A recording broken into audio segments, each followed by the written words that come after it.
Ya, gimana Bang? Gimana, Bang? Ya, selamat sore teman-teman. Bahwa hari ini kita sudah merampungkan laporan polisi dengan pelapor adalah klien kami, Mbak Eni Mona, ke Polres Jakarta Selatan terkait dengan adanya dugaan tindak pidana pelanggaran pasal 27 ayat 3 Undang-Undang ITE, junto pasal 310 dan 311 KUHP.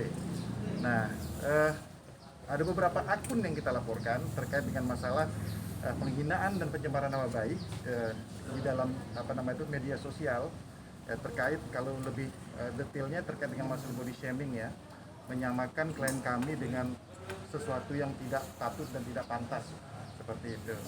Jadi pada hari ini klien kami setelah sehari sebelumnya berkonsultasi dengan kami, merampungkan proses laporan polisinya.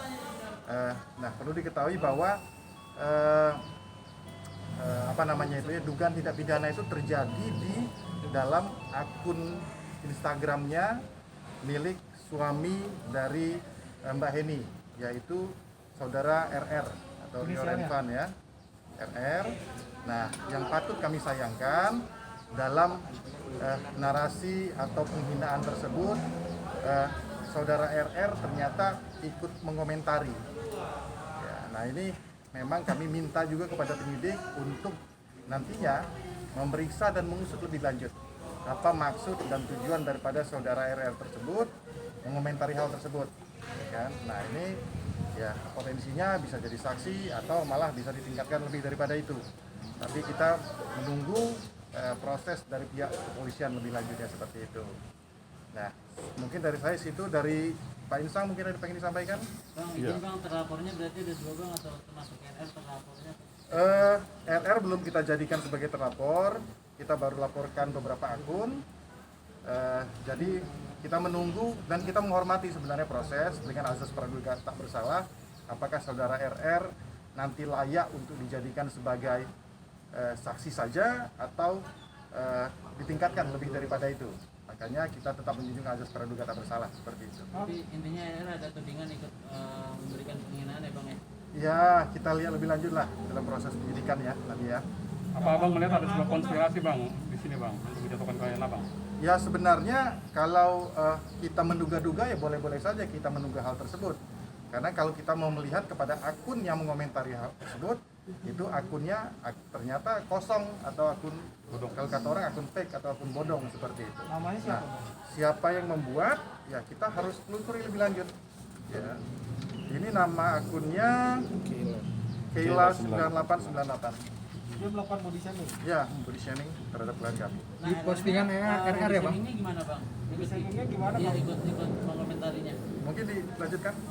Iya, body shamingnya gini, ya, saya membacakan langsung, ya, saya membacakan langsung dari isi komentar sehingga klien kami merasa nama baiknya dicemarkan, merasa difitnah. Salah satu poinnya aja dalam komentar tersebut, ya, Keila 9898 lucu, mantan istri udah jelek, mohon maaf, ya, nuntut 8 miliar. Sementara faktanya klien kami menurut kami tidak jelek, tidak menuntut juga 8 miliar. Dari mana ini kan fitnah? Inilah yang menjadi kami sangat keberatan dengan komentar-komentar seperti ini. Gitu loh ya. Nah, RR komentarnya seperti apa Bang di sosmed Bang? Di komentarnya kemudian dijawab, iya. Itu loh. Siap. Nah, kemudian ada di komentar berikutnya lagi dijawab, iya. Berarti sama saja mengamini. Itu yang kami, itu yang kami akan laporkan. Ada berapa akun Bang yang dilaporkan sih Bang? Ada 3 akun ya. Ada 3 akun. Ada 2 lagi atau Semuanya bodong semua atau Bodong laginya apa lagi? Ada 2 akun lagi sebenarnya ini dia di di Instagramnya Tante Rempo. kurang lebih body shamingnya sama. Kurang lebih body shamingnya sama dan udah kita trace ini memang akun asli ya. Nah, jadi itu 2 akun ini juga kita masukkan sebagai terlapor dalam hal ini. Nah, mungkin untuk yang ini RR tidak kita lihat belum ada keterlibatan, tapi untuk yang body shaming atau duga tindak pidana pertama, keterlibatan atau setidaknya keterlibatan daripada RR cukup ada di sana. Kayak ini statementnya dong. Silakan. Ini gimana tentang hal ini?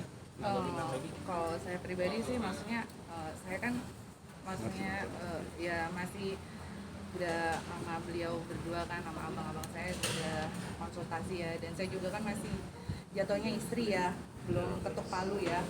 Di situ sih saya menyayangkan aja sih kenapa dia jawab juga gitu, itu aja sih. Dan saya kan punya keluarga juga, saya nggak pernah jahat sama dia. Teman-teman media tahu sendirilah kayak gitu, maksudnya sedih aja sih saya, maksudnya kok tega sih kayak gitu sih, itu aja sih. Selama ini kan saya sama dia seperti apa lah kayak gitu. Menyangka Ya saya nggak pernah nyangka lah, manusia itu kan dia cuma janji aja kan, cuma mulutnya aja gitu kan, tapi buktinya kayak gini. Ya udah, saya harus menindak lanjuti lagi, dan saya alhamdulillah didukung sama lawyer saya gitu, dan keluarga saya juga dukung, jadi saya berani fight lah. Ini udah hubungi langsung nggak? Maksudnya komunikasi langsung dengan Rio Revan nggak? Oh, enggak. Kenapa sih kamu komentar seperti Saya itu? udah nggak pernah berkomunikasi lagi sama dia. Terkait isu yang nuntut 8 miliar itu benar kan? Enggak. Nah, itu juga yang perlu kita klarifikasi. Kan ada 2 nih, yang satu penghinaan pencemaran nama baik dan satu fitnah. Akun tersebut menyatakan bahwa klien kami Henny ini melakukan tuntutan sebesar 8 miliar. Pertanyaannya dan faktanya, why not juga kalau kita tuntut 8 miliar gitu. Tapi faktanya kita juga nggak tuntut segitu. 4M ya, 4M, dan itu hal yang wajar sama sekali untuk nafkah mut'ah dan idah yang dimintakan oleh seorang istri. Saya ingin mewakili perasaan daripada seorang istri, bagaimana coba perasaannya daripada klien kami Henny ini nungguin suami ya kan, selama dalam penjara. Selepas dia keluar dari penjara, dengan setia dia nungguin, membiayai diri sendiri, membiayai suaminya di dalam. Keluar dari penjara, hadiahnya apa? Hadiahnya adalah gugatan cerai. Nggak sampai di situ saja, gitu loh. Ketika ada beberapa akun yang ikut melakukan penghinaan terhadap istrinya, ya kan? Beliau bukannya malah membela, bukan malah mengklarifikasi, malah makin ngompor-ngomporin atau mengiyakan. Ini kan gimana coba perasaan seorang istri, seorang wanita seperti ini?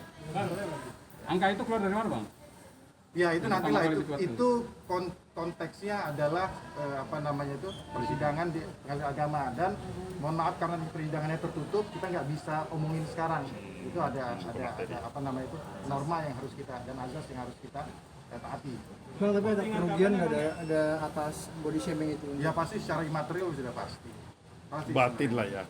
Batin lah, ya gimana sih Batin, perasaan seorang wanita? psikologis gitu loh. Kasihan. Apalagi betul.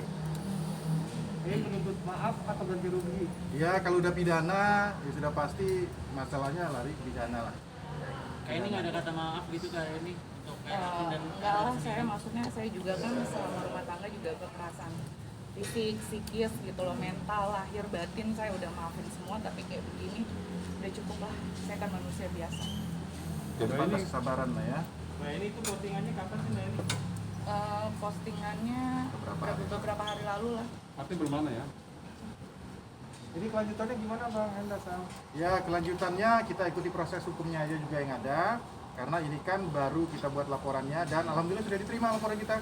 Bukti cukup, saksi dan cukup. Ya, nanti kita ini kan aja ya, kita shoot ya. Nomor laporannya LP 1759/9 Romawi Garis 2020 PMJ RJS.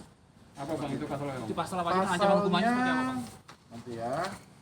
Pasal 27 ayat 3 Undang-Undang Nomor 11 tahun 2008 tentang informasi dan transaksi elektronik, junto pasal 45 ayat 3 Undang-Undang Nomor 19 2016 tentang perubahan Undang-Undang ITE, junto pasal 310 dan pasal 311 KUHP. Nah ini dan tim ada harapan spesifik mungkin? Hanya sih semoga nggak terjadi sama wanita lain ya. Itu aja sih, maksudnya biar saya jadi korban dan saya memperjuangkan maksudnya hak-hak saya sebagai wanita, dan semoga juga netizen ataupun haters ataupun yang maksudnya pasangan-pasangan lain bisa saling menghargai dan menghormati biar bisa bermedsos lebih baik lagi dan bijak. Gitu aja sih. Bang, stop itunya bang doang. Oke. Jadi gini ya, intinya gini. Jadi secara mikro apa yang saya habis sampaikan seperti itu. Cuma secara luas, secara makro bahwa memang harus ada aturan-aturan dan norma-norma kepatutan kita dalam bermedia sosial. Baik itu dari para pengguna, dalam arti kata objeknya yaitu para public figure maupun netizen-netizennya gitu loh. Nggak semua isi perut atau isi kepala itu harus disampaikan. Itu kan public area, sama aja kayak kita ngomong. Kalau kita ngomong kotor juga itu kan pasti sama saja. Itu bukan merupakan sesuatu hal yang patut dan layak, apalagi di iklim hukum kita maupun ada di istiadat kita seperti itu. Ya, betul. Bang, mungkin sedikit lagi bang, tadi kan abang bilang Rio sendiri belum bisa tinggiin. Kedepannya berarti ada kemungkinan itu ya? Ada kemungkinan apabila pengembangan nanti ke arah situ, monggo penyidik silakan. Oke ya. Kiri. Kanan bang. Tahan.